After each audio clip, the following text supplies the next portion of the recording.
cara termudahnya untuk merubah nasib kita, agar nasib kita berubah, maka cara termudahnya, yuk kita rubah kebiasaan kita. Contoh misalnya, ketika seseorang ingin naik level jabatannya atau kerjaannya dilihat dipandang bagus, maka cara termudahnya dia harus merubah kebiasaannya.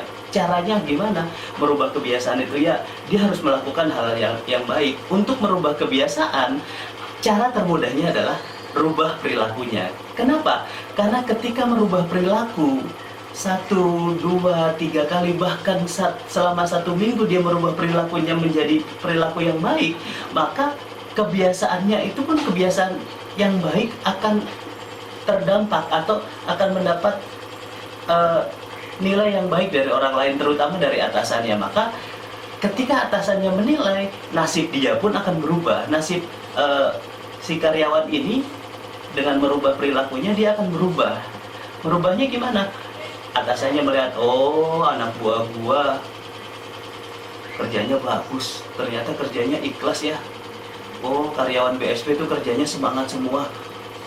Ini akan mendapat penilaian dari atasannya. Bos besarnya akan menilai, oh proyeknya walaupun kerja dari rumah ternyata proyeknya selesai semua. Ini kan bisa merubah nasib. Wah ya udahlah, THR-nya saya tambahin tahun ini, amin gitu ya Bapak Ibu. Nah, untuk merubah perilaku, cara termudahnya adalah kita merubah mindset kita. Dengan apa? Kita rubah mindset kita, bagaimana kita harus bermindset yang baik. Nah, cara termudah untuk merubah mindset adalah rubah kata-kata. Kenapa merubah kata-kata? Bapak Ibu sekalian, untuk merubah mindset, kenapa kita harus merubah kata-kata? Ya, jelas. Karena ketika kita merubah kata-kata, maka mindset kita itu akan mengikuti. Dan kita harus mulai dengan kata-kata yang memberdayakan. Kata-kata yang memberdayakan bagaimana? Kata-kata bisa, semangat, kerja, bahagia, itu kata-kata yang memberdayakan. Nah, apa sih manfaatnya kata-kata? Yang pertama adalah kata-kata untuk berdoa. Ketika kita berdoa, bayangkan ketika kita berkata-kata atau berdoa yang kurang baik, atau ketika kita berdoa yang tidak baik, apa yang terjadi?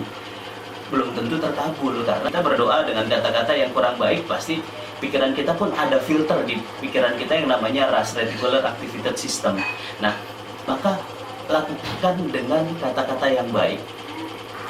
Kemudian yang kedua, kata-kata juga bisa berkomunikasi sehari-hari. Saya bilang tadi di awal bahwasanya ketika kita menggunakan kata-kata, kita bisa menjatuhkan, kita bisa mengangkat orang lain, dan bahkan kita bisa mengangkat percaya diri orang lain, dan kita bisa memotivasi, kita bahkan bisa menyakiti orang lain, itu bisa dengan kata-kata. Kita mungkin ketika kita dalam berkomunikasi sehari-hari mendengar orang berkata kasar, itu pasti ada penolakan dalam diri kita. Nah, inilah yang terjadi, bahwasanya RAS kita menyaring kata-kata itu. Nah, berikutnya ada memotivasi, kemudian introspeksi atau muhasabah.